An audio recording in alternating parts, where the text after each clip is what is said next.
All right. Thank you very much. Welcome to the Italian Embassy for our Digital Diplomacy series. We're happy to welcome our partners for the event today, the Conservateur and the Parnas Perspective. First, today's event is open press, so be mindful of that. Feel free to post about the event, take pictures, take videos.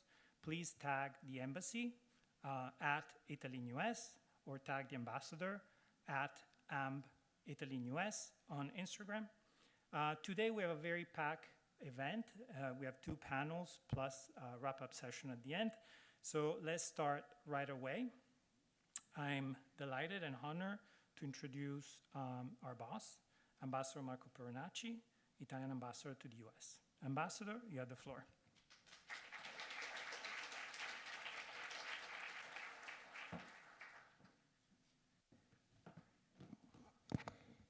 Buonasera, benvenuti tutti a Villa Firenze.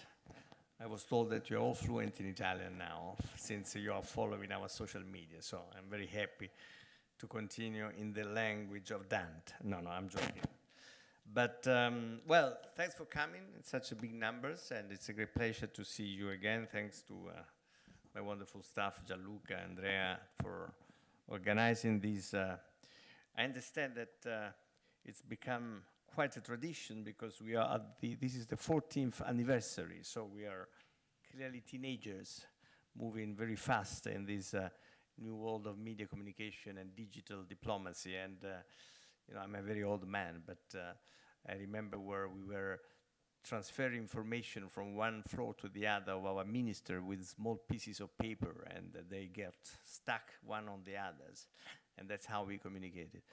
And now, to communicate with a colleague who is there, we actually use devices, so it's a different world. But of course, while there are many issues with that, and I guess that some of you may have read the Pope's reflection on AI, while there are issues about that, it's also a formidable opportunity for connectivity and communication and for exchange of ideas. And of course, for us as an embassy, we want to represent our country, we want to build this friendship with the United States stronger and stronger. So our take has been that while, of course, we care a lot also about the traditional and legacy media, we care even more, well, we care equally, and we consider very important to have a dialogue with you. Actually, we started a conversation, and I have been here not for long, with the content creators or influencers or whatever you want to be called. For us, you are journalists also. You want to, you know, communication managers, experts, wizards, whatever you want. But we want to let you know that you are most welcome to interact with us. So we are happy to do so. We understand that communicating sometimes international relations and foreign policy issues may be abstract. It's difficult to get to, you know, from one point to the other of a conversation that has to do with the complex interactions between states, between international organizations, between macro phenomena.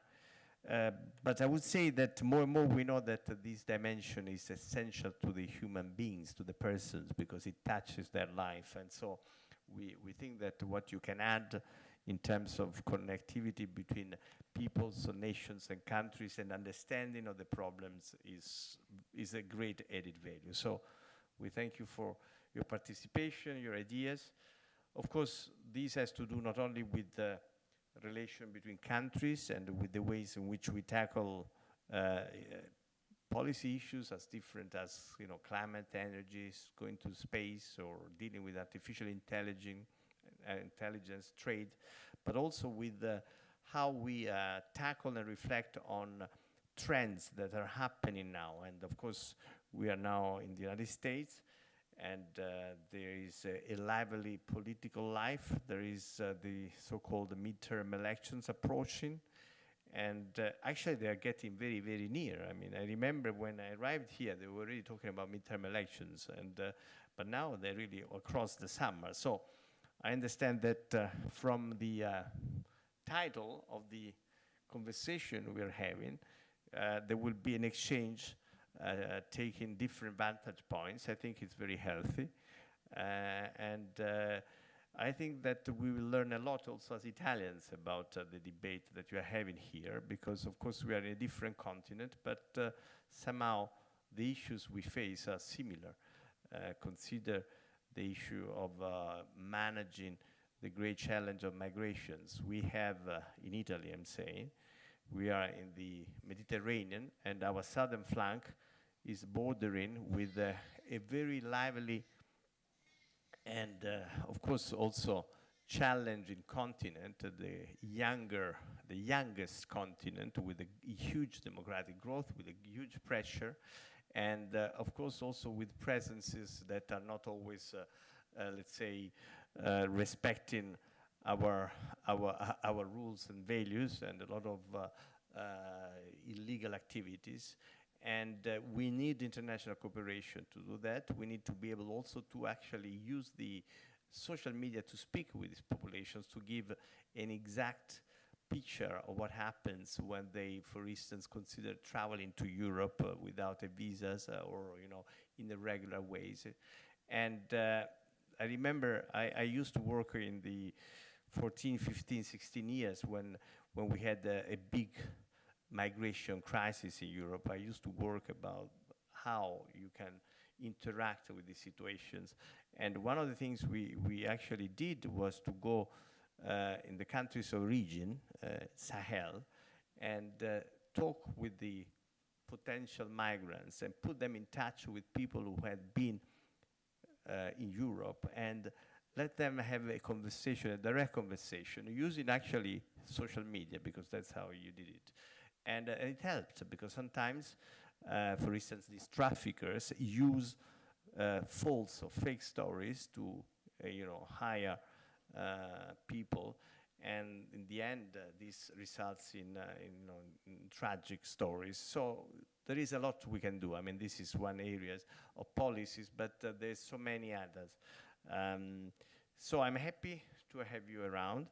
I understand that there's going to be a free-flowing conversation guided by our fantastic moderator, so I don't know how that's and that's it. And you know that we will be in touch, and I wanted to thank you also for the results we already seen on our social media. I think there's been an important growth. I think that what we are doing is well perceived, and if that happens, it's also thanks to the relations we are having, and that I'm sure will become even stronger after tonight.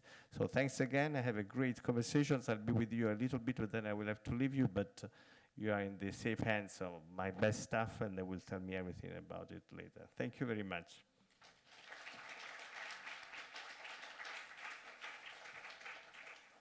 All right, thank you, Ambassador. Let me ask the first panel to join us on stage. So Jayme, Isabel, Chloe, Nikita, if you can take your seats over here. I'm very happy to introduce the moderator for this panel and our partner for the event today, Jayme Franklin. She's the co-founder and CEO of the Conservateur, and she will lead the discussion today. Jayme is a great friend of the Italian Embassy and was a speaker in our digital diplomacy series last year. Together with Nikita and Rina, who you meet later on, she was part of our study tour to Rome and Brussels, organized by the embassy with the European delegation. Jayme built a Conservateur on a clear conviction that culture shapes politics and not the other way around. She's also the co-host of the podcast Sincerely American. Jayme's previous work experience in the conservative movement includes the US Senate, the Trump campaign, the first Trump White House, and Fox News. Jayme, you have the floor. If you click the microphone when you guys speak. Oh, now it's on.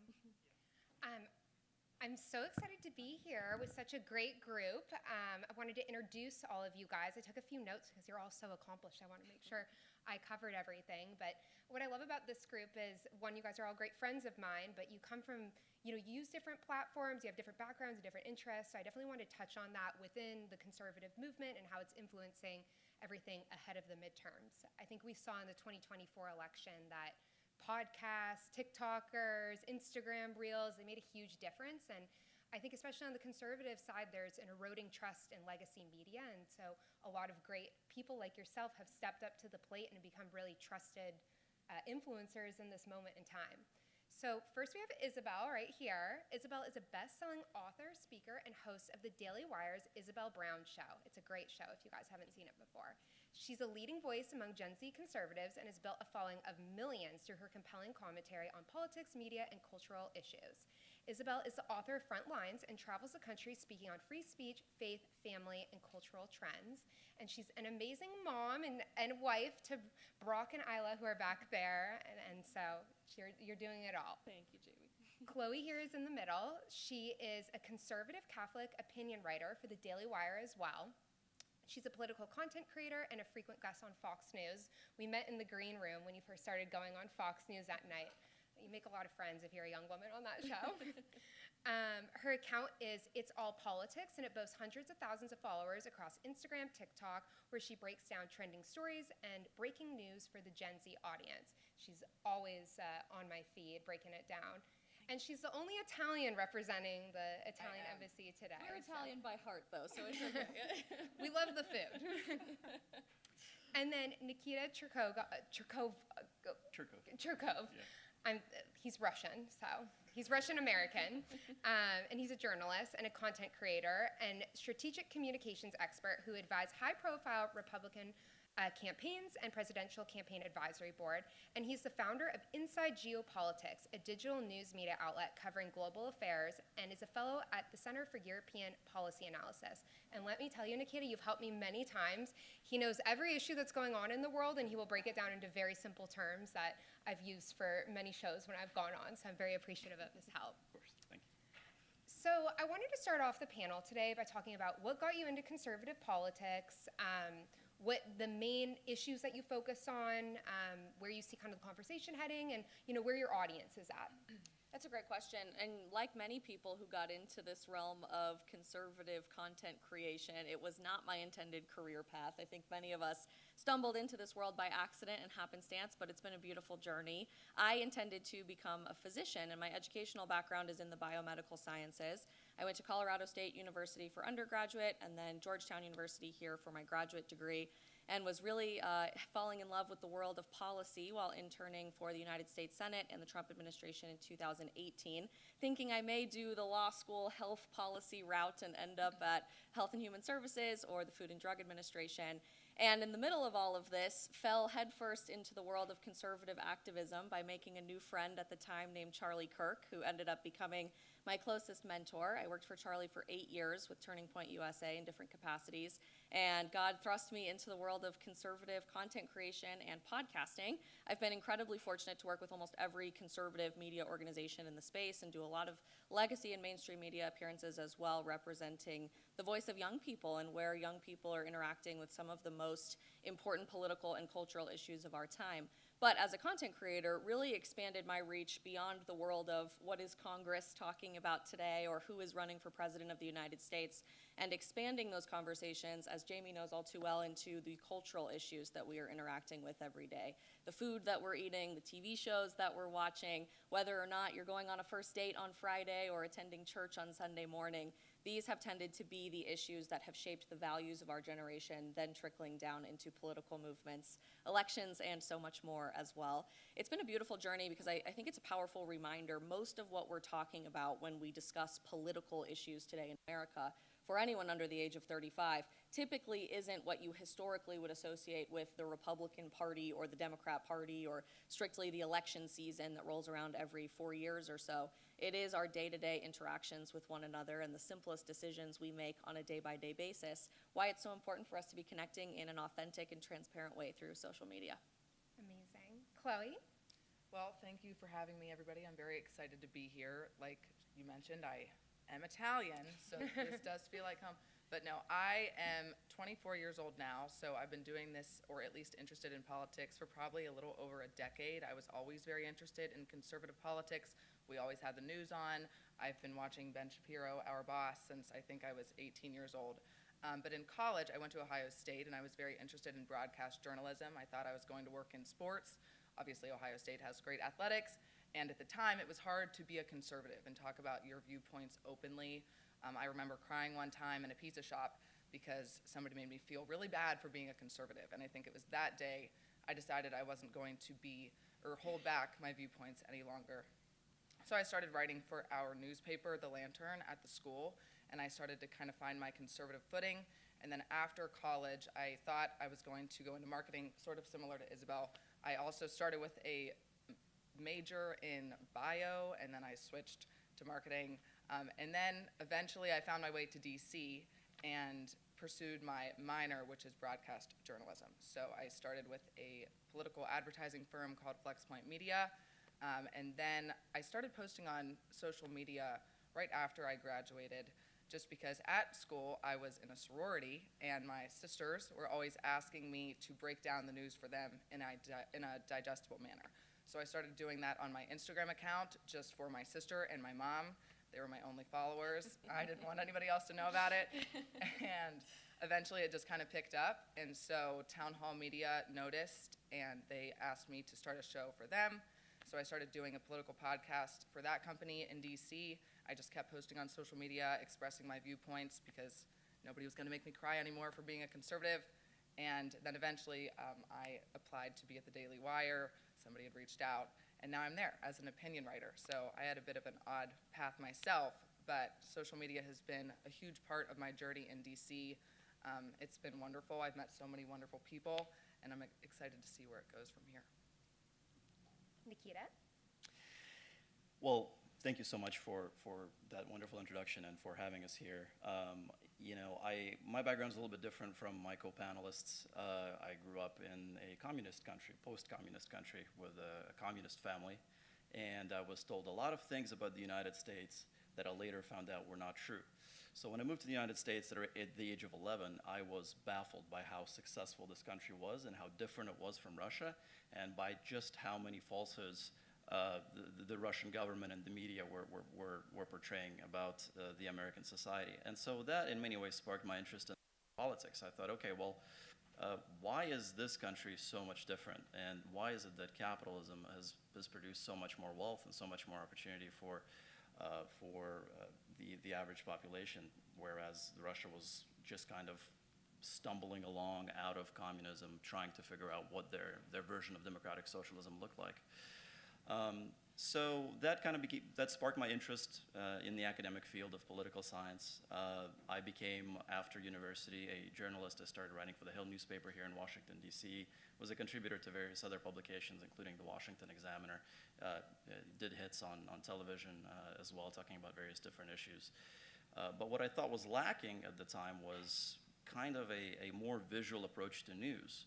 I would be reading reports on foreign policy and geopolitics, and it would be pages and pages of text, maybe a couple of images, no maps, no visualizations, no data.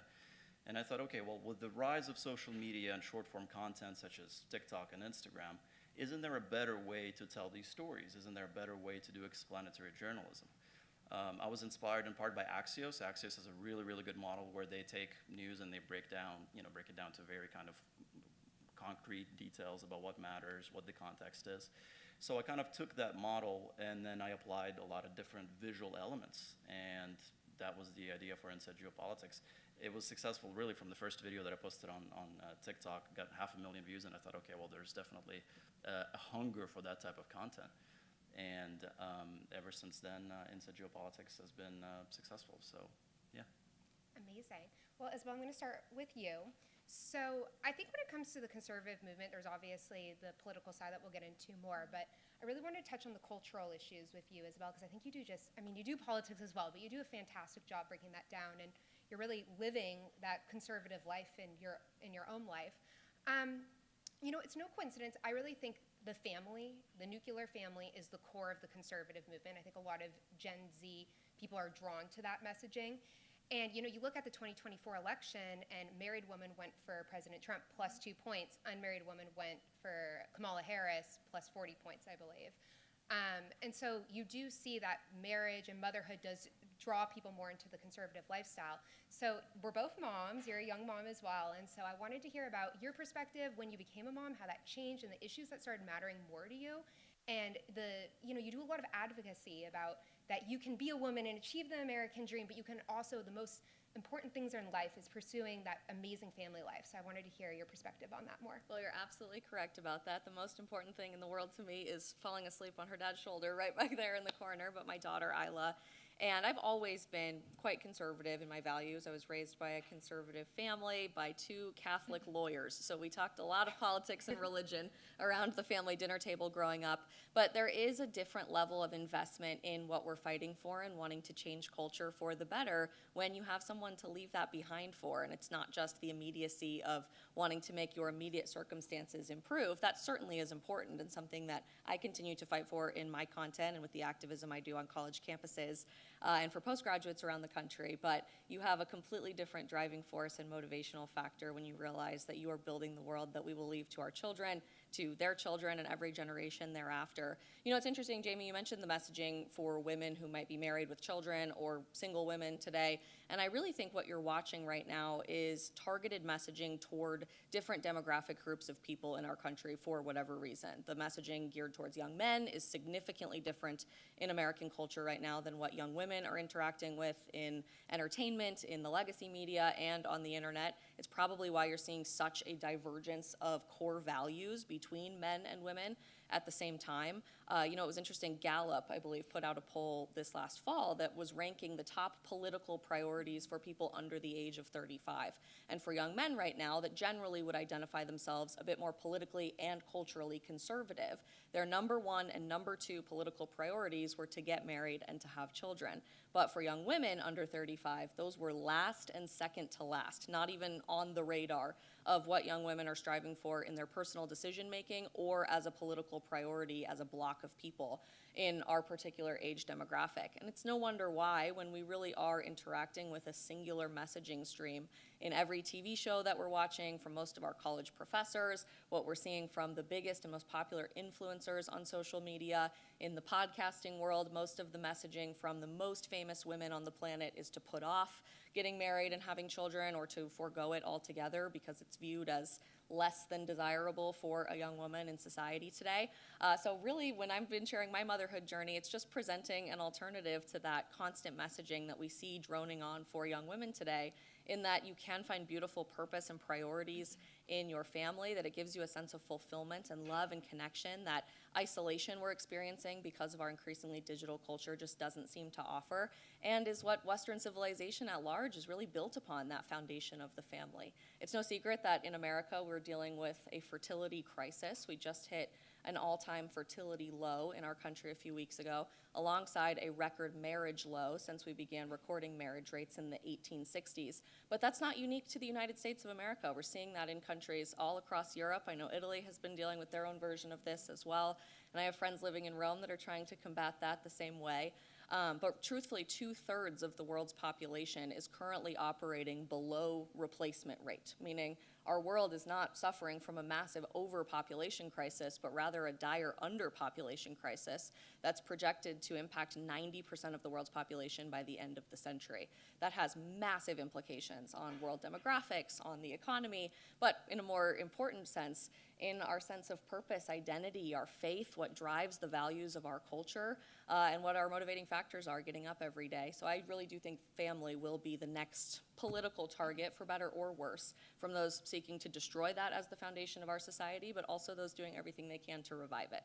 I completely agree. And Isabel, you're a testament that your career even for me, my career got better and better because my husband, who's right here, it's a team and you build together, and it really, I think, provides more out of life, and your career doesn't end just because you become a mom. You can continue. No, in fact, it gets a whole lot better. And at least for Americans, there's fascinating research coming out right now about happiness level in young people pursuing family, marriage, and parenthood. The Institute for Family Studies just came out with a survey a couple weeks ago, finding for young men and young women under the age of 35, you are projected to be 3 times happier if you are married with children than if you are unmarried and single. We are dealing with a severe mental health crisis as a generation with record levels of anxiety, depression, suicidation, substance abuse, and I think it's beautiful to have such a heart for this generation that's increasingly divided. We're increasingly angry. The political vitriol gets louder and louder every day. If we can revive that sense of beauty and timeless foundation of family, that should help a whole lot.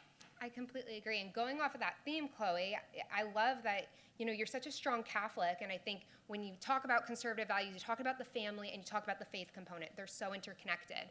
And, when people talk about politics and what breaks down Republicans versus Democrats, which I almost hate putting people in these camps, but, people come out for an election and we're a country of 2 parties. I don't think it's race. I don't think it's gender as much as it is secular and religious Americans. And it's no coincidence that if you're a church-attending American, you tend to vote conservative in much higher rates.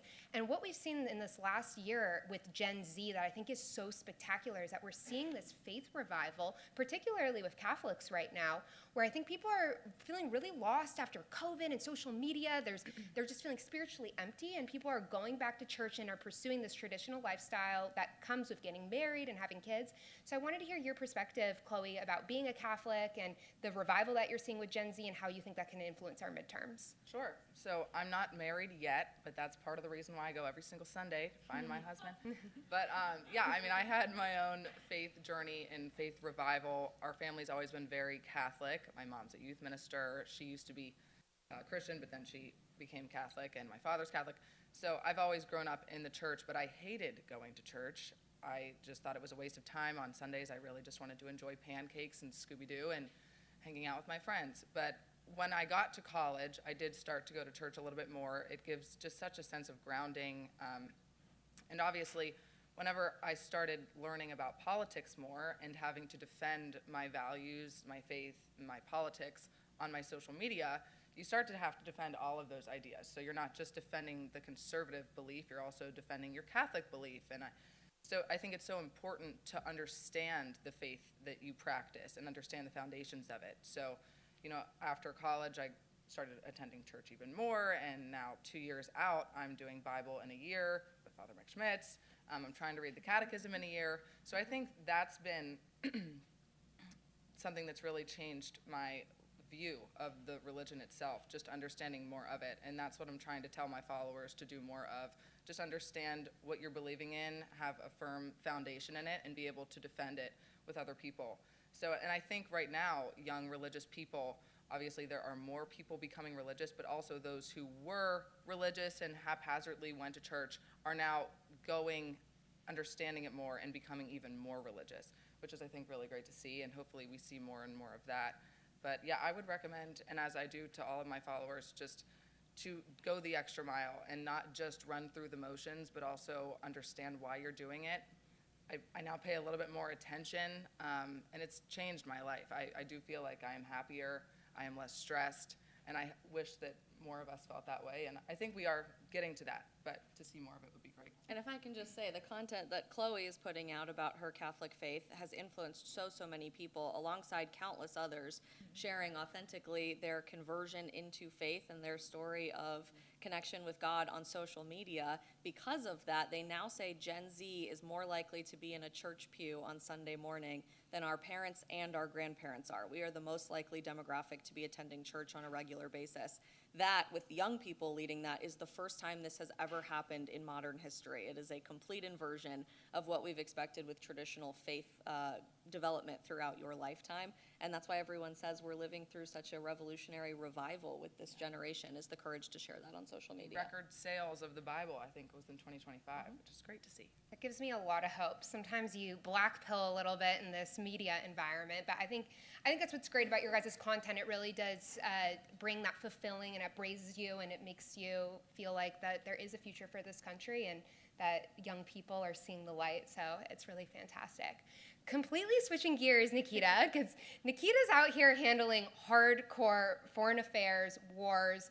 If you guys don't follow him inside geopolitics, he breaks down these videos that come up on my feed all the time. And like I said, those videos have been so helpful for me whenever, you're navigating, this is happening on Iran, Israel, Gaza, all these different, especially in this day and age, I think it's very confusing. And so I wanted to hear from you about what it's like to break all of this down into 1-minute videos and, how Gen Z responds to that, and if you're seeing that Gen Z is interested in those issues and you're able to change people's minds. And also, I'm sorry, I'm throwing a lot at you, Nikita. Yeah, no problem. Also how you handle, because you do come from a conservative background, but, doing straight news versus, having a little bit of opinion in there as well. Yeah, great questions. Well, as I mentioned earlier, one of the big problems when I was a journalist, I found that the news, especially about foreign affairs, just could be better. It's boring. You can't just stick to text and not include any maps, any data. And I've learned that Gen Z really disengages with news when it's too dry and not visual enough. So where Inside Geopolitics has seen a lot of success is really kind of attracting that audience. They resonate with that format really, really well. And other creators who replicate what I do, they also are seeing success. So it's not just unique to me. I think there's something there. I think news needs to reinvent how they do explanatory journalism, especially on complex topics. It's not easy because, and especially somebody who comes from a political science background, I want to talk about the differences between offensive and defensive realism and liberalism and constructivism. But when you start digging too deep without the proper kind of visual framework to hold everything together and be entertaining, then you start losing your audience. So I think, I think I've found a good balance with the content that I create. As far as trying to stay more neutral versus leaning into the conservative side, I think, objective journalism in many ways is a fool's errand. I think it's very difficult to be purely objective. Just coming from a mainstream media background, and those of you who are journalists, you will know that there's a lot of things happening behind the scenes that the public never gets to see. The conversations that you have with your editors about the headline, about the lead, whether or not it's too provocative, whether or not the angle is too sharp. The average Americans, when they read the news article, all they see is the final product. They don't see those conversations. And so a lot of bias kind of gets hidden behind editorial meetings and discussions. So I think transparency is a better objective. I think it's better to strive for transparency because that you can own up to. You can say, okay, well, here's who sponsors my posts. Here's where I get most of my funding. But objectivity, I think if you strive for it, it's impossible because ultimately you are shaped by how you're raised. You're shaped based by your values. Even if you try to kind of separate yourself from that, I think it's impossible to be purely objective. I think that's such a great point. I think that's why conservative media has been on the rise over the last decade because it became impossible to be completely non-biased in the news. Okay, we're running a little bit low on time, so I want to do one quick fire question. What do you think for this midterms are the most important issues that Gen Z people are going to be voting on? First and foremost, I think the component of the American dream being available to our generation, housing accessibility, the ability of us to afford having a family and pursuing a family. These are conversations I'm having every day on college campuses and in DMs and comment sections on social media, but to be able to put our own stake in that American dream for the next generation financially.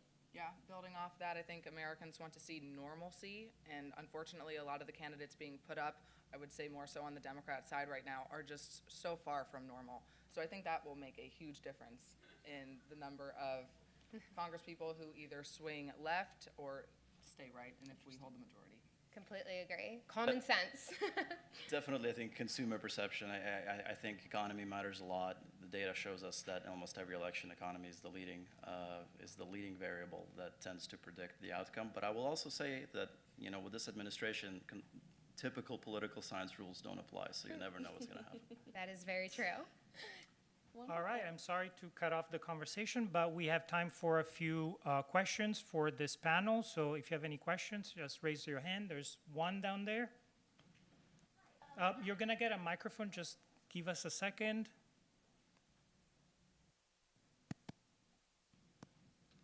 Hi, my name's Tina Nguyen. I'm a reporter with The Verge. I've covered the conservative movement for a while now, and what I think has been the biggest success of the younger movement online is that it's been able to spread its message digitally, take advantage of algorithms, but that also does presume that you are talking to real people and growing a real audience. Have you found that political influencing has become more difficult in the age of AI slop and bots?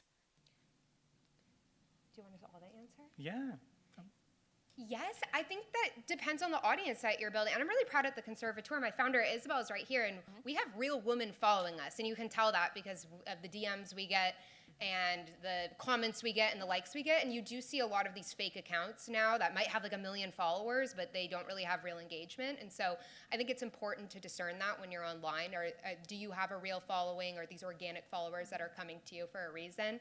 And honestly, my husband makes fun of me all the time because I can be like a bit of a boomer and fall for the AI. I'll be like, oh my God, look at this dog doing this. He's like, Jayme, that's AI. So I think it is concerning. I mean, the rise of AI could be a whole separate panel we could talk on for hours, but it's definitely an upcoming topic. It is concerning, but I actually would say it hasn't made our jobs any more difficult. In many ways, it's created an amazing pathway for us to talk about authenticity on social media. Our generation has such a deep hunger for real people being honest about who they are, going through real experiences. And it's why platforms like TikTok have become so impactful over the past few years, because you'll watch your favorite celebrity be a 20-something getting ready in their college dorm room crying after a bad date or unboxing something that they just got in the mail. And from what I can experience with most of the young people that I talk to, they can sniff out AI accounts from a mile away. There's a dime a dozen of those on social media, but what people are really hungry for is real lived experiences and an honest testimony for what we need to do to make our society better for the next generation.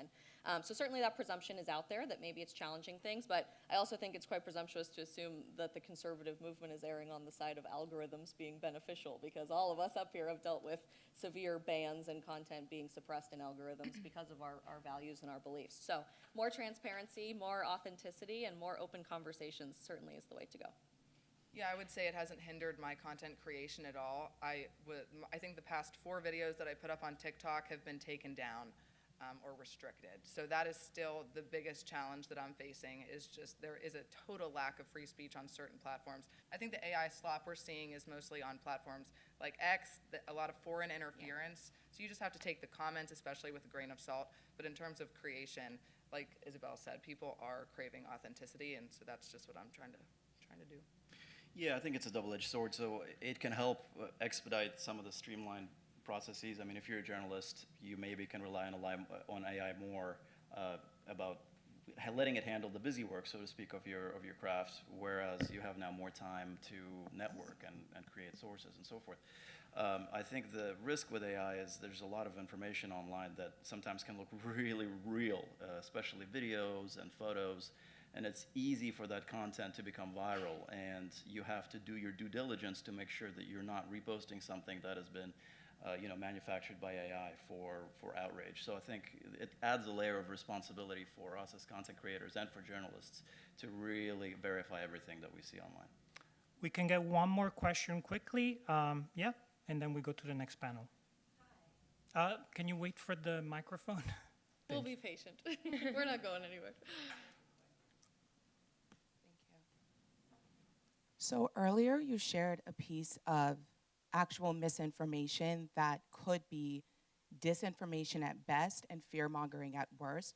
The fertility rate is not dropping. The birth rate is dropping. The fertility rate is actually, or the birth rate rather, is dropping for young women under the age of 19, and for the first time in history, it's actually rising for women in their 40s. Mm-hmm. So you both spoke about this focus of younger families and trying to achieve the American dream.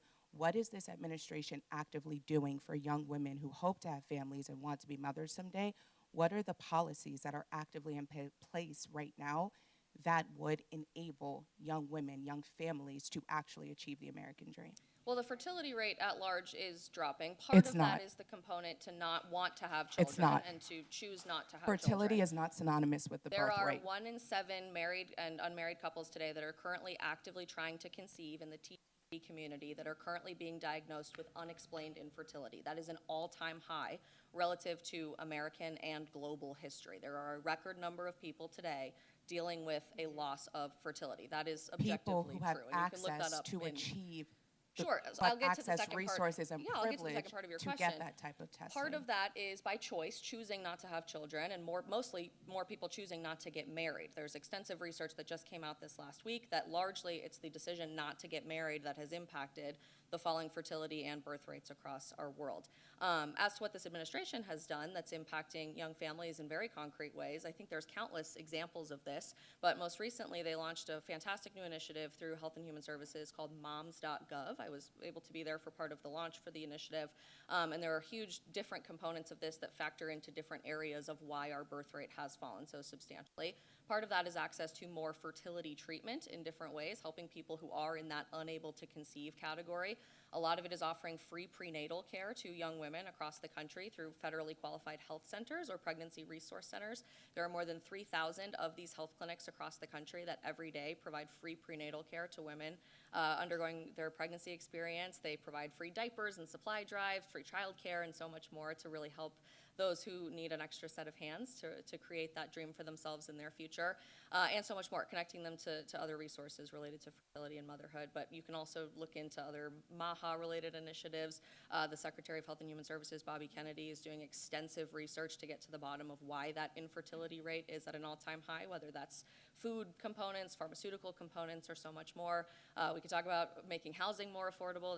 This administration has done a whole lot to remove multinational foreign corporations from buying up all of the single-family homes in our country and making sure it's actual young families that are owning family homes.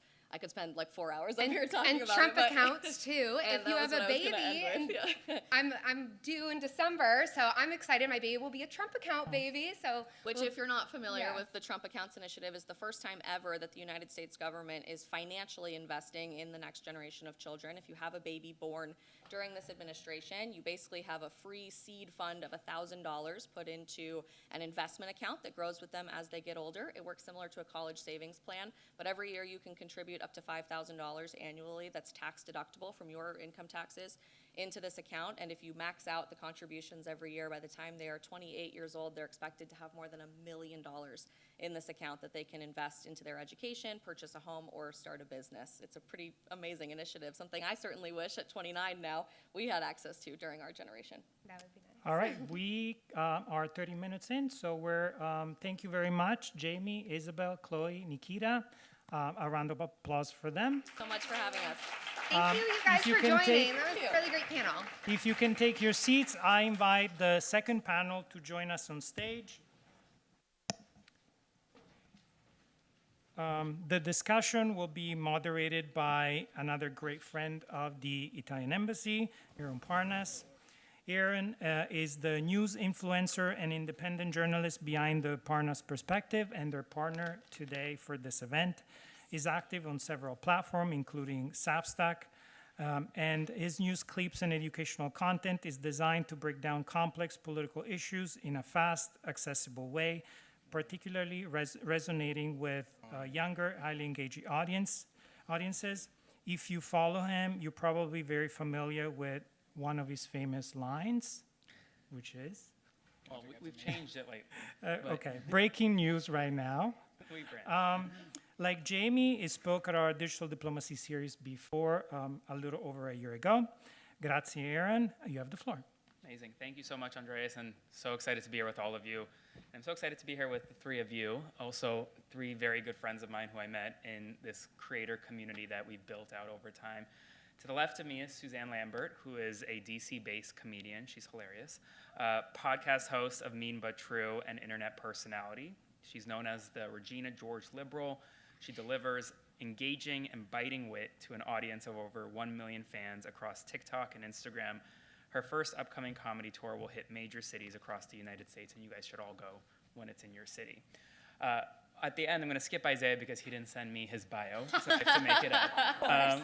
At the end, we have Barrett Adair, who's a content creator and digital strategist based in Washington, D.C., covering pop culture and politics. And in the center, we do have my good friend Isaiah Martin, who is a former congressional candidate turned creator with boasting over 5 million followers across social media platforms, focusing his content really on debating the other side. So I'm really excited to kind of get into that. I do want to give all three of you the floor, though, to kind of talk about your journey in this content creation space, because it is relatively new. I've only been doing this full-time for about 1.5 years now, and I know many of you are relatively new as well. So I'll start with you, Suzanne. You have the floor. Hi, everyone. Thanks so much for being here. So like Aaron, I've only been doing this full-time for 1.5 years as well. I've had no political experience, like working on the Hill. I worked in finance, had a very normal job, and would do stand-up on the side, content creation on the side. And it was really after the 2024 election, like immediately in the week after, where the content that I was seeing online just the messaging wasn't resonating. We weren't mad enough, honestly. It was a lot of like, love and peace is gonna get us through the next few years. And I was like, you know what, we already lost the election, so how about I just say things in the way that I wanna say them? And my approach has always been entertainment first, comedy first, which we're seeing more of on the left, thankfully. I don't think we've historically been very good at that. So my approach has always been to use comedy as a way to compel, and I actually have a lot of followers across the political spectrum, which is important to me, because often what I hear from people who are conservative who follow me is, I don't really agree with a lot of what you're saying, but I think you're really funny. And I find that really interesting because in order to find something funny, you do have to acknowledge that there's a sliver of truth. And comedy was a huge part for me when I transitioned from being more conservative to being more on the left in my 20s. Comedy was the gateway for me too. When I heard about people's perspectives in a way where I felt like I could laugh and I could just like listen and learn. So that's the goal with my comedy as well, is to entertain and to be able to make people interested in politics who maybe wouldn't be otherwise. Isaiah? Well, my journey to politics definitely wasn't something that's conventional. I really had no interest in politics. I had no intention in getting into it, especially when I was in college. I thought I wanted to go to law school and then go into the finance route, and that really was kind of my thing. But I got involved in politics because someone close to me was assaulted. And I got to work to create a student organization to go and revolutionize the way that we did collegiate sexual assault, where I went to school at the University of Houston. Got a group together. We provided free rape kits, free support groups, free legal support for the victims at our campus. And from there, I met a mentor. My mentor was in Congress. Her name was Congresswoman Sheila Jackson Lee. She took me underneath her wing and said, Isaiah, I want to teach you how politics works. So she started to take me around. I got a chance to learn the way things worked. And one day she told me, you should start making political content. It's kind of crazy because she was like 70 years old at the time, and I had no real intention of social media. And so I said, sure, why not? I started making a lot of political content, really went a lot of years in which I didn't get any engagement. I'm just going to be honest, it was really crazy. And so, one thing led to another. Eventually things started to take off, and I started doing a lot of political debates, and it led to where I am now. So right now I do a nightly TikTok town hall in which I effectively get about 30,000 people a night, and I'm a regular panelist on Abby Phillips' show on CNN. So it's been a really great exercise, really great journey. Didn't expect to be here at all, but I enjoyed every single day, because really what I like to talk about is the economy. I think our economy is in trouble. We've had policies for the last few years that just simply have not been effective. And I think the people around this country, no matter how old you are or what your political affiliation is, I think the people really want to see change. And so that's really what I talk about. I bring a lot of facts whenever I'm making political content, and that's kind of the way it is. Barrett? So I grew up in a very, very, very conservative town. Almost all the adults I knew in my life were super, super conservative. I grew up very, very close to Liberty University, and honestly, being in proximity to that many Falwells is about enough to make you a Democrat. But if that didn't work, I suffered a loss of several of my friends due to gun violence, and that kind of spurred this political awakening of mine. It became very clear that as this became an issue, I cared about, and I understood that there was a lot of politicization behind it, that the Republicans who represented me didn't care about this and weren't standing on what I perceived to be the right side. What is the right side of that issue? That evolved even more as I continued high school, as I went to college, which I think everybody should do if you have the means, with your Trump account money or, with anything else you might have on you. And then I got into politics as a full-time gig kind of on accident. I studied communications in college, and I just, from that interest that I developed as a teen, wanted to do something on the 2016 campaign. So applied for a few things, ended up working for my state party, and obviously that loss was very, very motivating. At that age, I was in Virginia. We have elections every year there. So it was honestly a very easy career to get into. I started from the ground floor being a campus organizer, talking to young people, registering them to vote, talking about the importance of voting in your local elections. And from there, kind of started on the media path. I started my own content creation as a solo act. I had a meme account for several years doing American Girl doll memes, which kind of ran the gamut between politics and also just pop culture or what have you. I stepped away from that this year after starting my own channels that have grown a lot, largely talking about politics and pop culture from a mostly feminist angle, sometimes just dunking on people in the Trump administration because it's fun. And easy. Yeah. Well, we're here to talk about the 2026 midterms in a few months. And Isaiah, it's no secret that Democrats have a problem with young men. We saw it in 2024, especially leading up to the 2024 election. Young men, especially those who weren't politically engaged, tended to vote for Trump, for the current president. How do Democrats win back young men? I think we just are very honest about the stakes of this economy. I think people can understand very clearly that the policies that this administration are working on is just simply not working for people. Inflation is going through the roof. Childcare effectively costs the cost of rent per kid to put your kid in childcare. The rate of home ownership is completely declining for people in the younger generation. And folks understand that the solution is to not go and shovel trillions upon trillions of dollars to leverage our children's future to ship that off in tax cuts to the richest people in America. People want to see something different. And so ultimately, I think that whenever we go talk to people, we talk about what we can do to help people make more and have more of their own money. So I talk a lot about providing universal child care, what we can do to provide universal health care, what we can do to provide tax cuts for the 99% instead of the top 1%.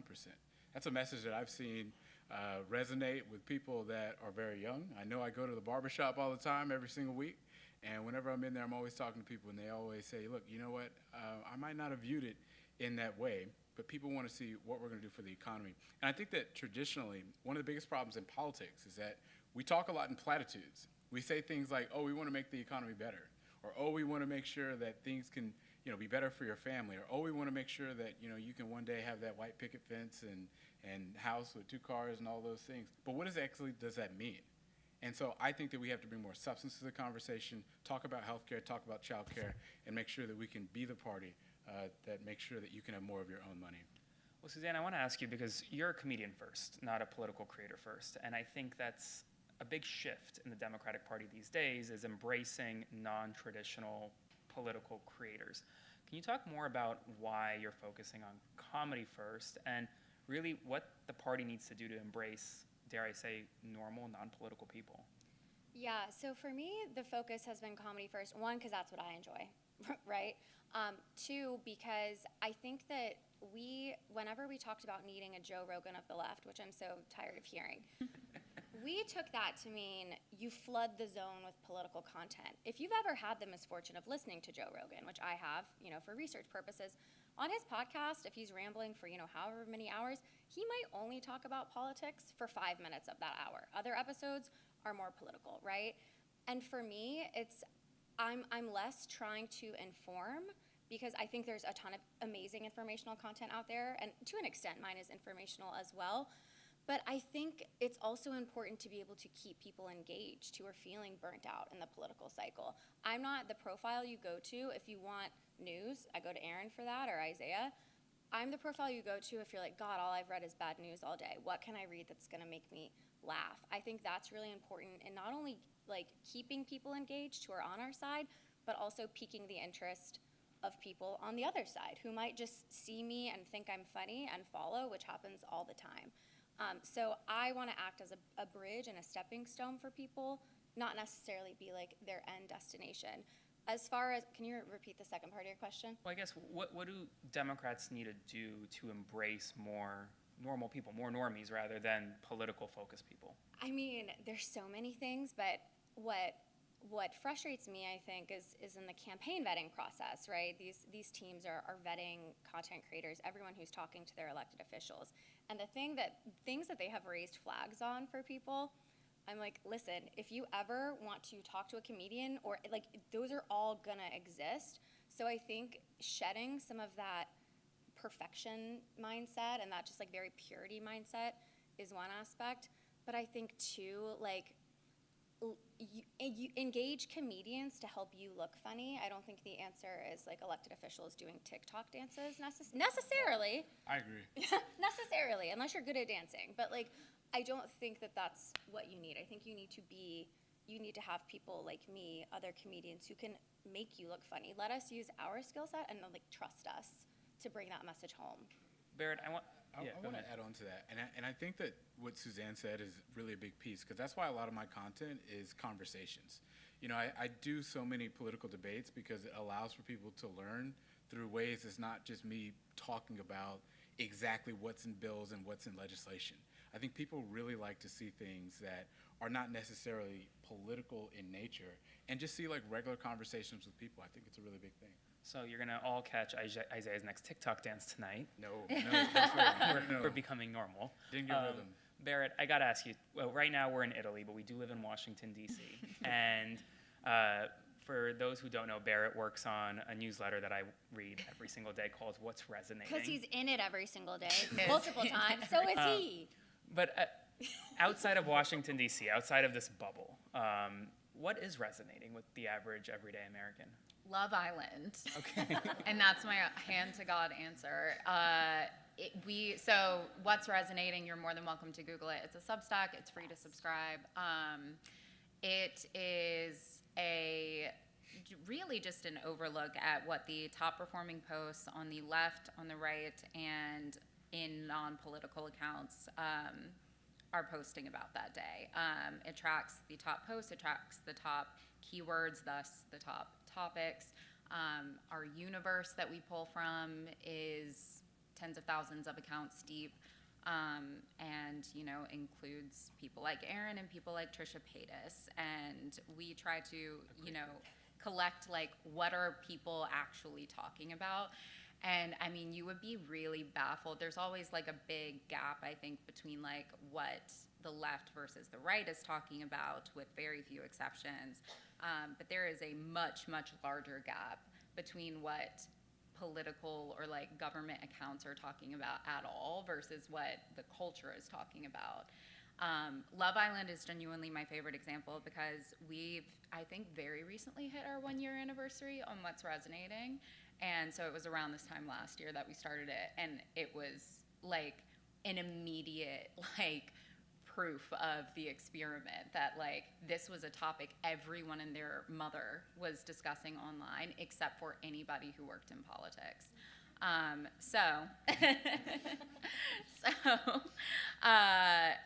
And there have been many examples since, and there are some cases where, it is a very simple thing to connect a certain candidate with a more cultural topic. I think another example right now is like the NBA finals, right? Like sports is something sports is something that brings like a lot of this country together.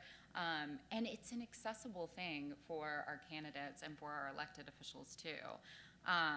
But again, sort of to the point Suzanne was making, a lot of our politicians have been trained to be like so careful, and like you don't want to get spotted talking about something that is like not the most pressing issue to every American that particular day. And it's like, baby, it's the internet, it's algorithms.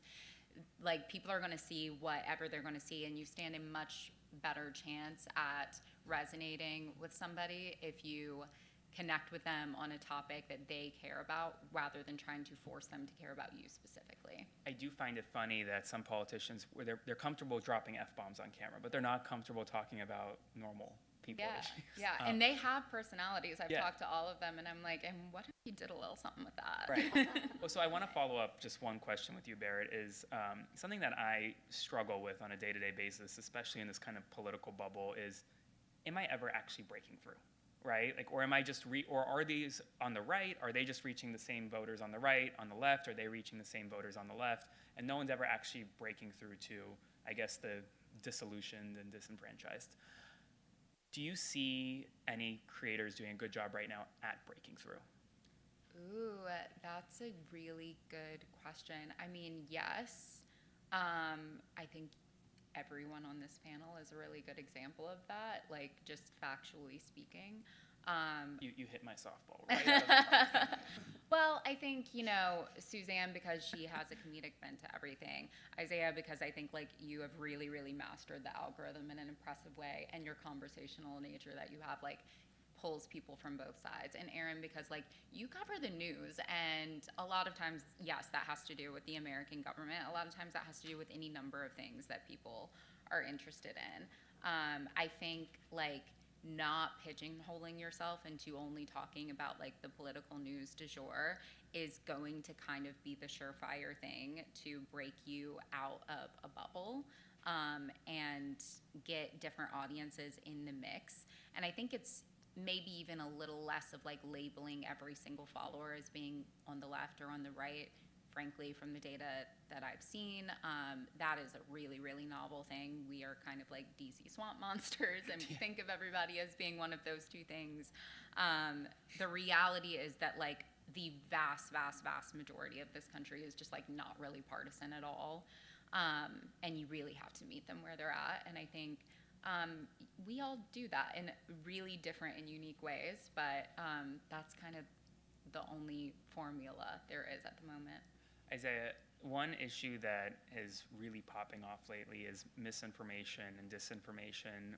We spoke a little bit about AI in the first panel, but foreign actors especially are right now utilizing, whether it's AI or just bot farms or whatever tool in the book, to spread a ton of misinformation on the internet about a whole host of issues with the goal of sowing distrust in elections. How are you working to ensure that your audience has accurate information heading into November at a time where distrust is really at an all-time high? Well, I don't think that you can both sides lies. I think that's really what it is. And I think that you have to be very aggressive when the other side goes and puts blatant lies out into the ethosphere. Donald Trump lost the 2020 election. And the fact that that is a difficult question for half of our political figures in this country is absolutely ridiculous. And I don't think that we should give an inch when that's the reality. We see the same thing going on in California with the mayor's race in LA. Spencer Pratt got his clock cleaned in that race. That's just what happened. But yet you've got a lot of people in our media that are going around trying to act like there's some type of, oh, well, maybe there was something there. There was not. And so what I do is try to go and make sure that we combat all of these things and go and call these things out when we see it with legitimate facts that are very aggressive. Because what I've noticed is that when you aggressively combat lies, people find it very entertaining. And so I do that a lot on social media, whether it's that, whether it was the Palisades fire, whether it was so many things. I try to go and find blatant misinformation and target it very aggressively. And it's yielded pretty positive results, I must say.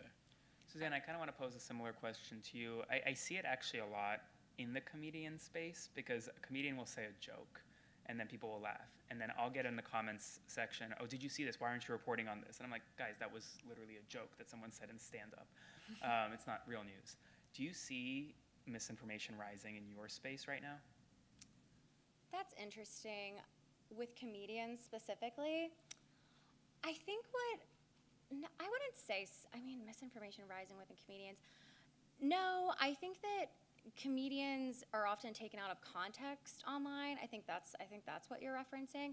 I do think that a lot of comedians feel emboldened now to kind of both sides it, like to Isaiah's point, like both sides are bad kind of thing. It's like one side, voted for Medicaid cuts. One side is protecting people in the Epstein files. One side is protecting reproductive health care. These are just facts.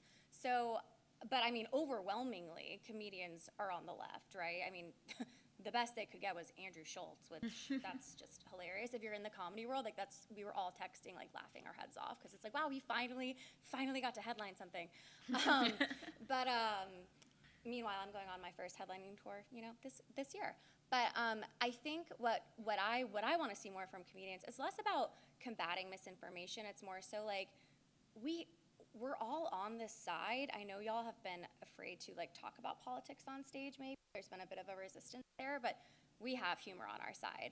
I think that's one of the reasons why like the Republican makeup trend that I started landed so well, because they didn't have a response, right? Because in order, That was funny, by the way. it was hilarious. I don't care who you were. I had No, you're right, Republicans we being were like, tough. this is funny. What was the trend? So, okay, yeah. So just, I did it, and it's so funny how this happens. I just randomly woke up and was like, I want to make a video making fun of how Republican women do their makeup. Because again, it's like, sometimes you just need those easy issues to pick up. We don't have to like be doom and gloom all the time. We can also just be snarky and have fun, right? And it was very detailed and very specific because all good comedy is, right? And it absolutely blew up. It got international attention, even in some Italian publications. They didn't quite understand it, but they did think it was kind of funny. But I think that resonated with so many people. One, because it's just funny. People on the left and right thought it was funny. But two, the conservative movement didn't really have much of a response to it. They just kind of went back to their blue hair, which, hello, obviously we're not blue-haired, like, Really? crying cat ladies. Like, we have a lot of, very attractive people on the left, and I know that's, like, a narrative they've, like, tried to spin a little bit. So I think that, for me, I'm not trying to combat misinformation necessarily. I'm more so just trying to get out the correct information in my own way. So one quick question before we open it up to the audience, and I want all three of you guys to answer this. Given that we are talking about the midterm elections, what's one issue that will define the midterm elections, or what's one trend that will define the midterm elections? I'll start with Barrett. Affordability. I think on a mass scale, something I'm super interested in that is like not, the hottest topic, because I understand we're, pressing housing, groceries, gas, all of these things that have skyrocketed in price under Donald Trump, and we're already expensive. We can't. I paid $61 for 2 movie tickets yesterday. I'm pissed as hell. Wait, what? Yes, Isaiah. I paid $61 for 2 movie tickets to go see The Odyssey next month. But like, I'm thinking about when I was in civics. Movie-flation. We're gonna put that as a big thing. When I was literally in like elementary or middle school in civics class, like they were talking about how during the Great Depression, Hollywood actually boomed because it was a really, really affordable means of escapism for people who were suffering and had nothing. I'm like, damn, we can't go to the movies anymore. We can't afford these streaming services anymore that were always supposed to be cheaper than cable. We definitely can't go to a concert. We definitely can't go to a sporting event because the costs have skyrocketed. So like, it's not even just making basic ends meet. The people who are lucky enough to be able to do that can't even do any of the things that make life worth living. Isaiah, quick, and then. Inflation is out of control, but I'm also going to add the absolute fraud that's going on in our government. 30,000 trades from Donald Trump himself. It's absolutely shameful. Insider trading is going on. The theft of our tax dollars is absolutely insane right now on the right. And I think people want to see an end to that. Suzanne? I would also say affordability and voting rights. I think that the blatant gerrymandering by the Republican Party has really activated people across the country in ways that they were not necessarily anticipating. And I don't think that it's going to play out in the way that they'd hoped, and I can't wait. With that, who has questions? All right, let's go here. Right here, with the blue shirt. Hello, thank you guys for being here. My name is Abigail, and I'm a student at George Washington University, so my question has to kind of directly do with like university like culture. So I know that like diversity is a core value for the Democrat side specifically, and I just wanted to kind of get your thought on like why like that never seems to include diversity of thought in places like universities or mainstream media and things of the sort. One Thank you. Answer. Who wants it? Because diversity of thought is a fake ass like thing. You are entitled to your thoughts. You're entitled to your political opinions. Being on a college campus and other people naturally disagreeing with you is not oppression, like point blank period. And I just kind of like want to nip that in the bud. Okay. Any other questions? There's one down there on this side, the first. Thank you.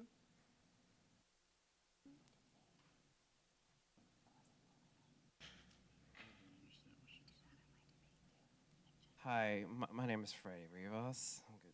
And I wanted to ask a question to Suzanne Lambert. So, do you believe comedy can help people with liberal and conservative viewpoints better to understand each other? Or does political humor sometimes increase division? I think it's a great question. I absolutely think it can. I think that when we can find common things to laugh at, we're able to find common ground with people. And like I mentioned, comedy was transformative for me. When you hear people talk about their experiences, their own lived experiences, in a way where not only can you not respond, or you shouldn't respond, right, as an audience member, you can just listen and take it in a way where you don't feel attacked. And I think that people, I do think that political commentary can feel very combative, and maybe if you are interested in exploring a different viewpoint, there's not always a clear segue into that. And I think comedy is a perfect bridge as long as it is telling the truth accurately and not trying to pander to a specific president. Okay, 2 more questions. We can get them together. One down there and one down here. Let's start there. Hey, y'all. Hi. I'm Dr. Nola Haynes. I am a real political scientist. My bad. My question, my bad. My question. Yeah, you should be up here. Love you, Suzanne. My question is a very real question in terms of the creator economy. I know we've been having this conversation, it's midterms, and I don't know about your content, but I know my content when I have electeds, it doesn't do well. And we have this big thing coming up. And I'm just very curious if you're experiencing that too and how you're handling it, because we have a lot of things to get done, and I am genuinely having a big problem with it. Isaiah? So I do a lot of content, sometimes with elected officials, different governors, candidates that I believe in. What I found is that sometimes elected officials are not the best at creating sound bites. So you have to create it for them. And so I try to make my content very short when I deal with elected officials, and I edit it to make sure that it can be a cohesive soundbite type answer. So I run into a lot of rambling, and so that traditionally doesn't do very well in the algorithm. So try to condense it as much as possible would be my best. All right, last question for this panel. My name is Ellie Reynolds. I am a local content creator here in Washington, D.C., and my question is really to anyone who wants to answer. It's no secret that trans people are under attack in this country, trans people like myself. In the past month, we've seen 3 trans women that we know of found dead. It's gendered violence. We see states like Tennessee, my home state, making lists of trans people, adult trans people, in order to track them. We see the things with Kansas, right, with the driver's license. So, we've had politicians, and I won't name names, who have said things like Democrats need to be more culturally normal. And as a young trans person, as a content creator, as someone who is in these online spaces all day, that really makes me hesitant about supporting vocally Democrats. So what is the strategy, if you had to be the strategist, what would be your strategy for protecting trans rights at the federal level and also making that a winning message for Democrats in the midterms and in 2028? I think it's, when I think of strategy, I more so think of it from a communication perspective. And it is so clear, and it's so easy to paint a picture now of how the right is using transgender people as a total distraction. In the Virginia gubernatorial race, I think it was Winsome Earle-Sears' campaign spent $28 million on anti-trans messaging specifically. It had a 1% change in perception. It's ineffective. People are catching on that transgender people who maybe they've never even met or had any bad experiences with, they're not making their lives worse. What's making their lives worse is illegal wars and tariffs and not being able to afford things. So for me, when I talk about trans rights, which I do very frequently, it's never from a defensive place. It's just educating a bit more if people are curious, if they're not exposed to that kind of content, and also being able to paint the picture that it's only being used as a distraction when trans people are overwhelmingly not causing any harm and bring lots of joy to the community.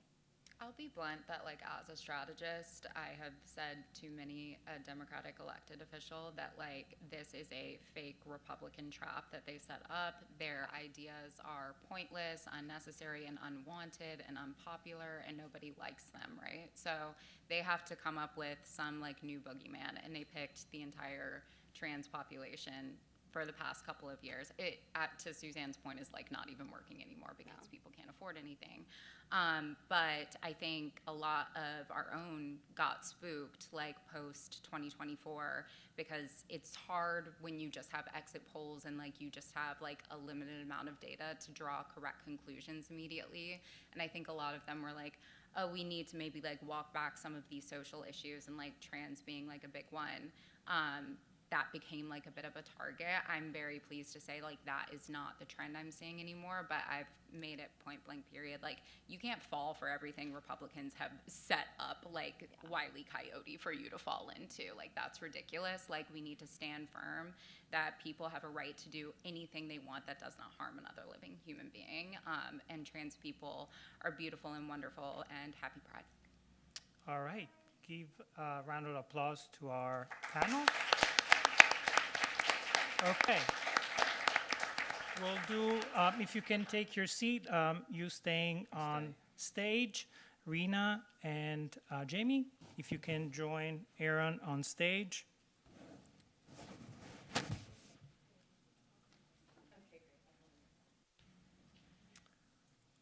It is such a joy to have Rina moderate this last session. That's so exciting. Rina is a great friend of the Italian Embassy and a personal friend. Her voice blends real-world political experience with a forward-thinking global lens. She worked on 2 U.S. presidential campaigns and on Capitol Hill. She is a geopolitical strategist and a political commentator, appearing on CNN, News Nation, BBC, among others. She has a deep knowledge of Washington's power corridors, as well as corporate America and Silicon Valley and diplomacy. As I mentioned earlier, Rina was also among the participants to our Italy-EU study tour in December last year, visiting both Rome and Brussels. Grazie, Rina, for being here. You have the floor. Thank you, Andres. It is such a pleasure to be with you all today, because after these gracious hosts take you to their country, there's nothing else you could say that would ever convey your thanks. So genuinely, thank you, Ambassador. We miss Mrs. Vivita today. Gianluca, Andres, you guys are an incredible team. All the people here at the embassy have been so welcoming. I think I would be completely remiss if I didn't mention how forward-thinking this team is and this ambassador is, because the way you've convened creators is just absolutely being done in a way that here in my 2 decades in Washington, I have not seen. No other embassy, and that's not throwing shade because I love the diplomatic corps of this town. Shout out to the French. That's right, them too. No, really, these guys are thinking about the deepest issues, really trying to connect with Americans and meet them where they are.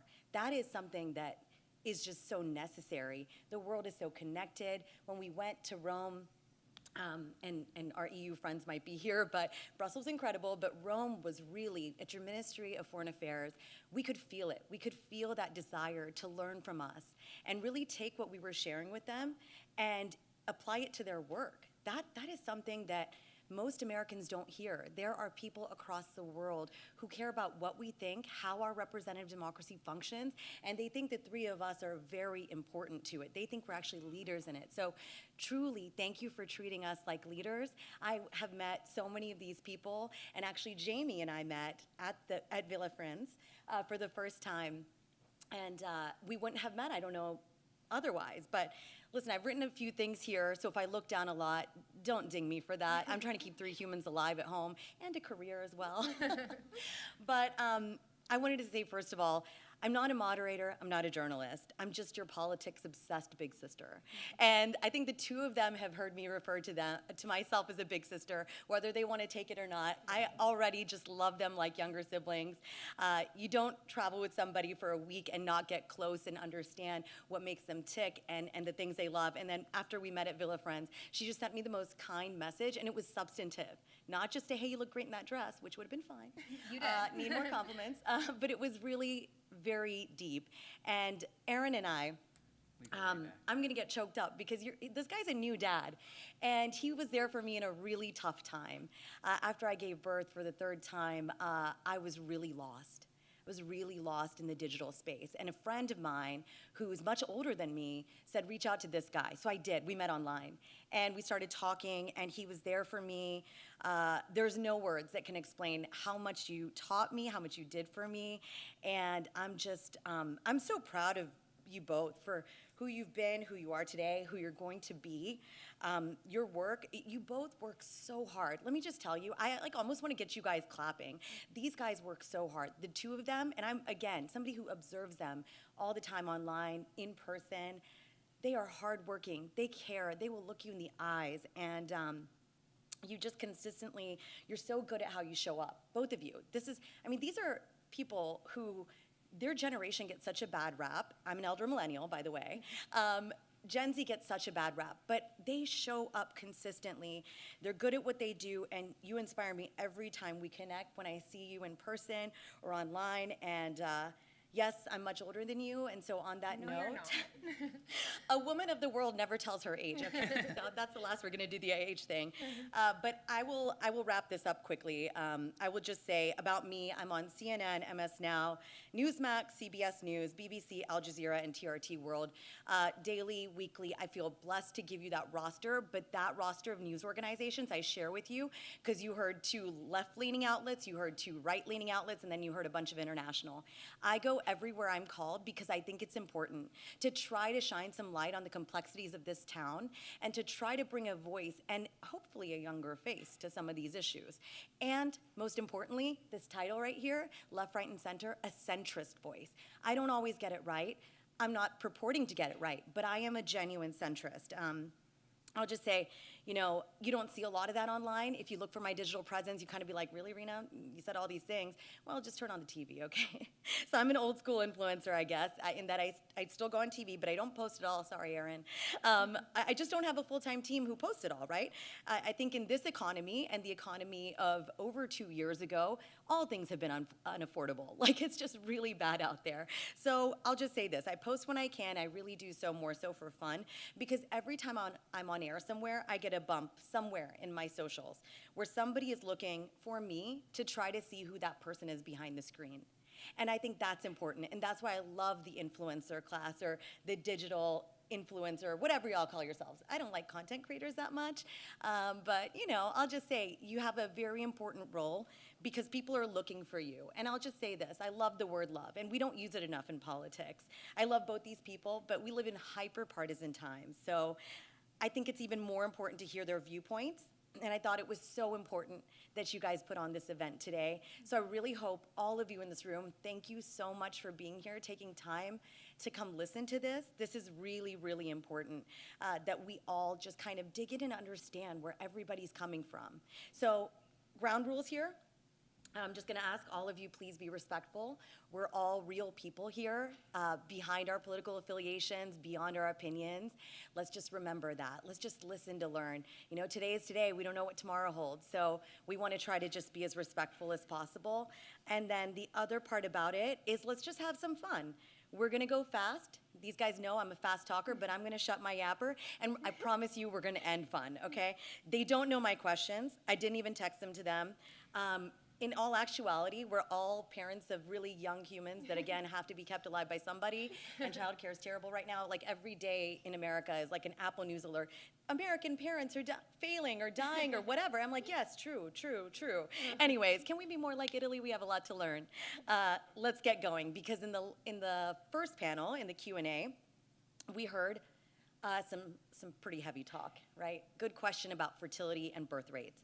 So it got me thinking, we got to talk facts and sourcing, because I loved the question and I loved the panelists who answered, but I noticed both women, not a ding, I didn't hear a source given for the data. And so I'm just saying, didn't hear it. And I'm not trying to be holier than thou. I'm just saying where I come from, and I didn't study journalism or politics professionally. I was like a D grade student for the Italians in the room. Yeah, that's like close to failing in engineering. I wanted to be a good Indian American immigrant's daughter. Failed at that, but got into politics. So nobody taught me that sourcing's important, but what I didn't hear was a source of what both women were saying. And I really liked, again, love the question, love the response. So time to shut the yapper. And I bet both of you guys are happy about that. You're like, Rina, enough already. We love you, Rina. You're Because I'm like so lecturing great. them all the time, right? Now I'm shutting. And I'll just say, I want to hear from you both. Neither woman gave a source for their data or their statement, right? Again, not a ding at them. Here's my big sister. What do we do about that in the future? Because we couldn't check that in the moment, right? And maybe now both women are like, oh, maybe I could have. Like, I like Guttmacher Institute, for example, when I'm giving facts on abortion, for example. Before I go on air, I like to go to that institute in particular, and I always say it in my commentary. I weave it in, and I'm like, per the Guttmacher Institute. Okay, so who wants to go first? I think the issue, though, Rina, is what source? Like, Aaron, you would have some different sources and I would have different sources. You know, a lot of statistics like that come from think tanks, and even think tanks are divided. And any data you look up, you're going to find, like, it's how's the methodology of this, research study and everything. So I totally agree with you. Like, I'm against misinformation or disinformation, but I think it's not as simple as just always giving us, like. Okay. Yeah, I mean, I actually agree with that, and I also think, like, in a lot of these surveys, it's how the question's phrased, right? I mean, and the same question can be asked 3 different ways, and you can get 3 different variations of responses. I mean, I think for me, my responsibility isn't to combat misinformation or disinformation, it's just to give information. And I think giving accurate information as far as it existing. So I'll give you an example. If the president says something online, I'm not gonna go and try to fact check what he says is right or not. I'm just gonna say that he said it. Okay. Him saying it is factual, the fact that he said it. What he says, that's not my prerogative, is to combat. So that's reporting, right? Right, and as when you're on a panel and when you're trying to give source or whatever, I mean, I think at the end of the day, it just comes back. It comes down to what the fact. I mean, you have to go to what the facts are, and it's hard in this day and age. I think one of the biggest problems in American society is the fact that we can't agree on what truth is in a lot of respects, and there are problems on both sides. It's not just Good the right point. versus Post-truth era. Yeah, right? I mean it's on both sides, and so until you figure out a way, and I'll go on my little like pedestal or whatever, and just say that the reason why I think America can't agree on what is true and what isn't is because civics, media literacy, and ethics aren't taught in all schools across the country. And I think if you have a robust civics education of teaching students where to get news from, what a primary source is, what a secondary source is, where to find accurate information and not misinformation, I think you'd have a very different country these days. But unfortunately, we don't have that right now. So Fascinating. Anything to add to that? I would definitely agree with that. And I think there is a lot of confirmation bias where people will, say something and then they can find data that backs that up. And then, because we're on different sides of the aisle, you would find data that contradicts what I'm saying. And I also think like sometimes people will be like, either it's fact or not. And like, there's a lot of gray area. There's a lot of different components, and a lot of these issues that we're talking about are very complex. And I sometimes think it's very easy to say, well, this is true or this is not. But like I said, it's actually, we heard a little bit of that gray area in the fertility versus birth rate. In her question, she was trying to give a little bit of this. And then obviously the panelists pushed back. I guess what I'm asking, but you see how I name checked the Guttmacher Institute so quickly. But like that institute I would never use. Okay, interesting. So, but don't you think it's important that I gave my source though? Yeah. Okay, so you agree with that? I think it's important to, but like I said, that's a very left-leaning institute. But then the receiver can then determine that. Yeah. Okay, got it. What were you? I mean, I don't know that it's the responsibility always to provide a source in like a context like this. No? I think it's difficult because I think that, like to Jayme's point, I think that if I provide a source, sometimes she may not agree with it. There will be pushback. Of course. At the end of the day, I mean, you have to. There's a difference between presenting something as fact and presenting something as opinion. And I think in the back and forth with fertility and birth rate, I actually think that it wasn't that the source wasn't provided, it was just that the wording was incorrect. I mean, fertility rate and birth rate are two very different things. And so, and it is factual that they are separate things. As far as sourcing and sourcing to On back. like what number is Right, I mean, real. that's a whole different situation. Fascinating. I hope you guys like that question, because I really was very curious about that since it just happened.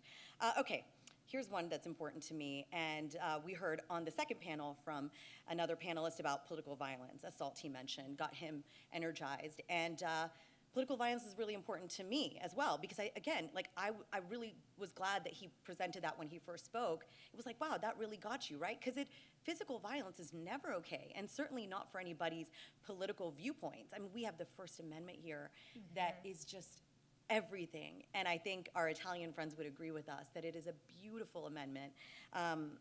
So as we creep towards November, talk to me, you guys. What are you thinking, both of you? What do you think is your role in relation to political violence? I know we're talking about digital lives, right?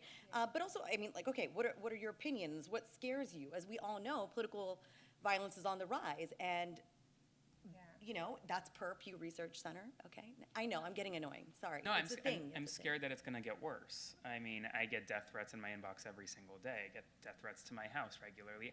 I think it's only going to get worse because I think the partisan divide is only going to get worse. And so I have a very kind of, I guess, not a very positive outlook on political violence. I mean, I think that all forms of political violence is wrong, and I think it should be okay to say that, and that's not a controversial statement. And I think it's up to our leadership on both sides of the aisle to tone down rhetoric that leads to political violence. I think that if you had for example, if you had whoever the president is, if you had a Democratic president, it's the Democratic president's responsibility to tone down rhetoric. Republican president responsible to tone down rhetoric. And political violence is not just, to me, I expand it to also violence against the press.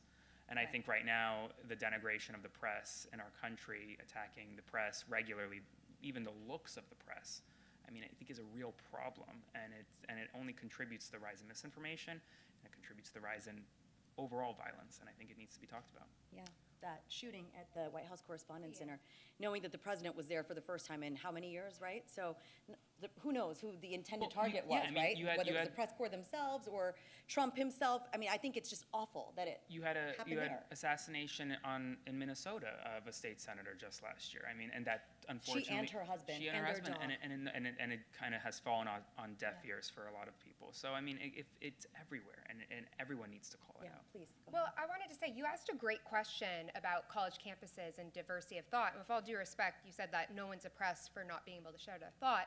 But that's easy to say when, honestly, when you are on the left, and overwhelmingly these college campuses are very left-leaning. But I look at Charlie Kirk, who was shot in the neck for just answering a basic question and trying to have that civil debate. And for a lot of conservatives, it's been very, very concerning, the levels of violence that we've seen. You know, I went to UC Berkeley, and I will tell you, it wasn't a safe place to be a conservative. I couldn't launch the Conservateur until after I left campus, because I would try to go to a Ben Shapiro, and you couldn't even get in because of the police presence. Oh, wow. And I'll say this as well, you know, obviously I live in DC. I can't share where I live, you know, specifically because of also threats, but No, I hide my whole family online, you know that. Exactly, but, you know, Joe Biden was out eating at a restaurant, like, near me, and I thought in my head, I'm like, President Trump could never go and just eat at a restaurant out. Like, for the rest of his life, he'll never be able to do that. You think after the shooting attempt, well, after Butler and his had- golf course, yeah. and then now this summer, I mean, he's had three real assassination attempts, and so, you know, there's political violence, there is on the right and on the left, but I would say... I mean, I'll just say this, like, he can go to the Knicks game, he can go to a restaurant. I think that required a lot of security. I mean, I think that required a lot of security. Sure, but I will say this. He couldn't go, just be honest, he couldn't go eat out at a restaurant. No, I mean, with Secret Service protection, I think Secret Service can shut down a restaurant just like they did for Obama when he walked down the street to Taylor Joe Biden Gourmet. they didn't shut down the restaurant for him. He could just eat at the table and ride on Amtrak. Sure. Because none of us, I really disagreed with Joe Biden as a president.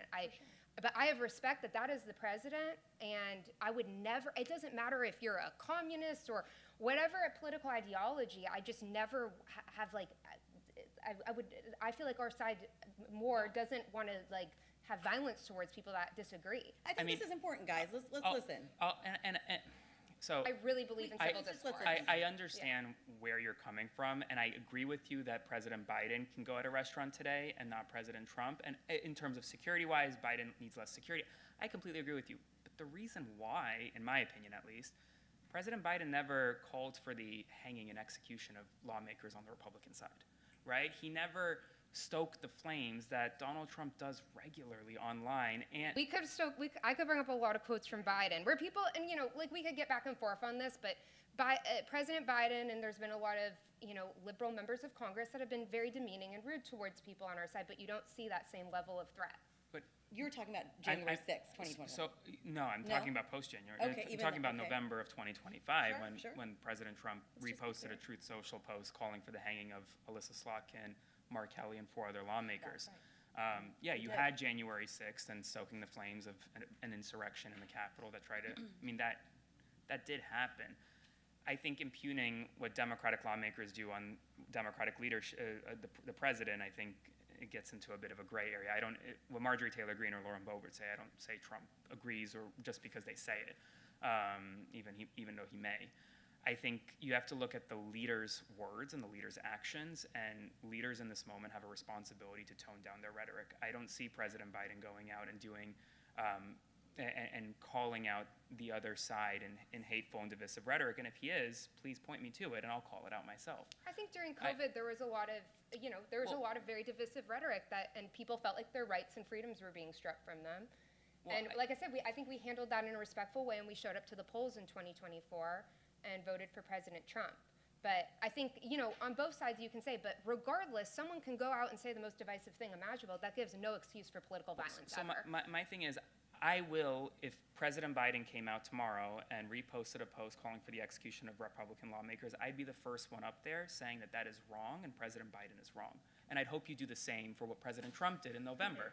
President Trump, called for the execution? Execution of he 6. He said, I want these people executed. He reposted a Truth Social post calling for the hanging of 6 Democratic lawmakers. Because they filmed a video. Because they filmed a video. About military orders, to paraphrase.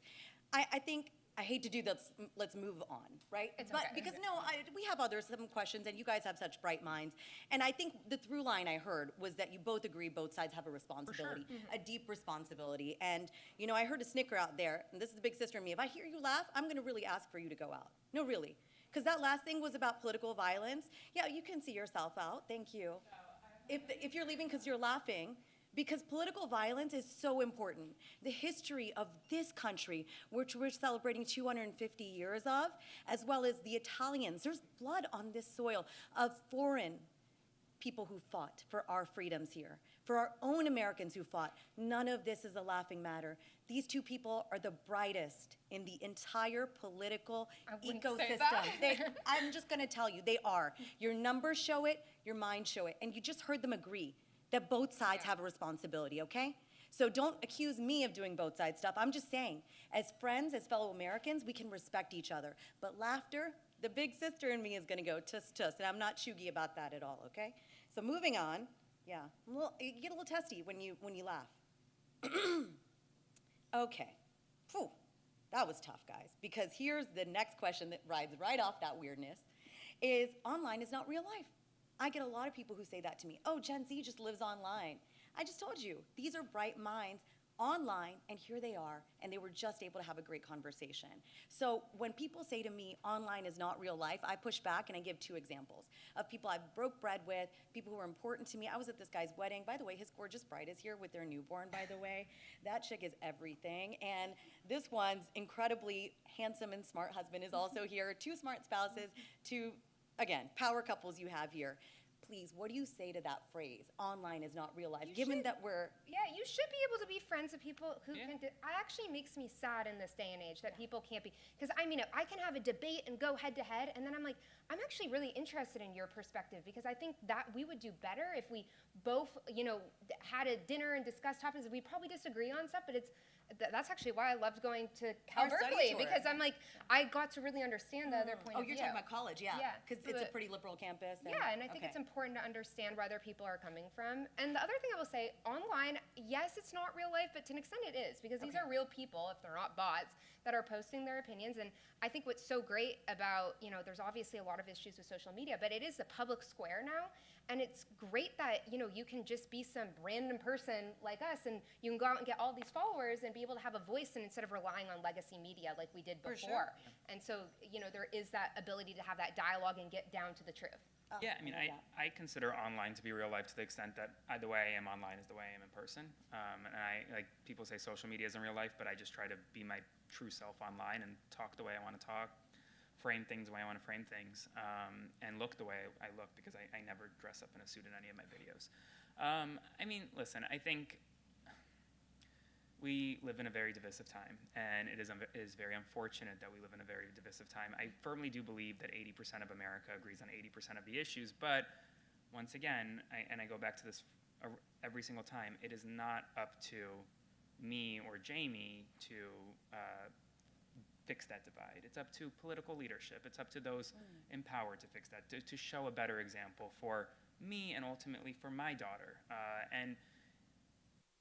So yes, I mean, I agree with Jayme in that I have Republican friends. I don't shy away from, just because you're a Republican or you're an independent or you didn't vote the way I voted, that doesn't mean everything to me. It doesn't mean most to me. I mean, when I introduce myself to someone, I don't say, hi, I'm Aaron and I voted for XYZ. I say, hi, I'm Aaron, right? I think that more people need to go next door and knock on their neighbor's door and learn who their neighbor is. I think that we have lost that, like touch grass, literally. Yeah, I mean, it's just a hard time right now, unfortunately. So, what do you say? I didn't mean to give you a follow-up for this, but because the diplomatic corps here in Washington is so remarkable, and we are getting these opportunities to engage with them, I myself am a supporter of Meridian International Center and have been for the past almost decade. I was super young when I kind of got involved over there, but that was the only place that I thought I could engage with the diplomatic corps and really help me walk towards my eventual job as a geopolitical advisor. Nowadays, the diplomatic corps is coming to us, and they're actually asking us for our advice, our opinions. I know many of the people sitting here today have also been contacted beyond just this amazing embassy. And they ask us, and almost in one of my embassy meetings, not this one, I was actually almost talked to like it was a responsibility of a digital influencer to start helping bridge the divide. So I'm just sharing that one micro example to say, like, what do you think when you're approached with that question? You're saying you don't think it's your guy's job. No, I don't think it's. Whose job is it then? Like I said, it's leaders. Leaders are. It's their responsibility to fix that divide. It's not my response. I didn't start the divide. It's not my responsibility to end it. Fair enough. What do you think? I think, Aaron and I have slightly different content where you're doing a lot of hardcore news. Yeah. I do a lot of culture, and so Isabel and I always talk about that. We're not always perfect, but we try to have more building and positive content, and just instead of like attacking people constantly and being toxic and tearing each other down, what we try to do with the Conservateur is show this lifestyle, this aspirational, this fashion, this beauty and this traditional way of living in a positive way that I think is helpful. And I'll say this as well, like I think most people, regardless if you're left or right, they're coming from their perspective because they think that's right and that's moral, and they're not coming from this to be like mean or tear you down or take away people's rights or attack other people. People have different perspectives and different values and different prerogatives, to be honest. And so I think if you have that, like we can say, oh, we disagree on an issue, but neither of us are evil or have any bad intentions. So lived experience is what leads us on our journeys. We all agree, everybody in this room. If you're here today, then you probably understand that. So informational content, right? Is you more? She's saying she's more aspirational. Yeah, How would you dub your content? Yeah, for sure, just informational. Okay. I mean, but I think there are issues that hit home to people more so than, like for example, a lot of my beat and what I've been doing lately is Epstein-related stuff. And for those survivors, it doesn't matter whether you're a Republican or a Democrat. They just want justice and they want accountability. And so, and that's an issue that hits home to so many people across party line, across political spectrum. And so, yeah, it's lived experiences. It's finding issues that matter to a lot of people, regardless of political party, and trying to come together and fight for something that's right. I hope you guys heard some really strong, information here. Some hopefully I guess you can say words of wisdom, if anything, because I always get inspired by these guys. And I feel bad y'all had to see the mean big sister come out for a moment, but I was prepared for that today. I thought today is going to be the day. My siblings don't live in the city. I'm one of 3 as well. But I did promise this audience just a little bit of fun. So I just have one last thing, my friend. Forgive me. These two don't know about this, but we're doing a quick lightning round. I'm going to give you 3 quick things, okay? You just tell me love it or hate it, okay? Okay. The first one, those Jubilee debates, love it or hate it? Hate it. Love it. Okay. They're entertaining. Everybody knows what those Jubilee debates are? Okay, Google it if you don't know. Second, taking a selfie with your I voted sticker. Love it. I think it's good. Okay. Yeah, get civically engaged. I like it. Yeah. Love it too. I do it all the time. Thankfully, it's not chuggy. Okay. Or maybe. Maybe a little bit. My use of emojis also is. Okay, third, term limits for Congress. Love it. Absolutely. Love it. And my husband will tell you that. Okay, 3 quick ones, guys. Sorry. Because they're digital kings and queens using a digital camera in tandem with the iPhone. I don't own one, so no, Ooh. hate it. I'm just an iPhone Yeah. person. Ooh, okay. Rest in peace, Steve Jobs. Wow, I did a good job. Okay, posting personal life moments later. I should do it for my safety, but I don't do it. Okay. I do it. I can't help myself. Okay. Another, guys, come on now. I post things from like a year ago, or I'm about to. Anyways, reading a Sunday long form article. I don't think I've read a long form article since I was in law school, so 10 years ago. Okay. I need to have it on audio. I'm running around with my daughter. Oh my gosh. I do everything guys. audio. One long form for the Sunday, please. Sundays are for the long form articles. And with that, 2 incredible humans. My younger siblings, I love you guys. Thank you, Rina. You're such a sweetheart. All right. Thank you very much, guys. And so we have done it in about 2 hours, so we're very happy. Please join us outside for a little reception with beer and pizza. And some of the panelists are still here for questions if you want to, and they're available.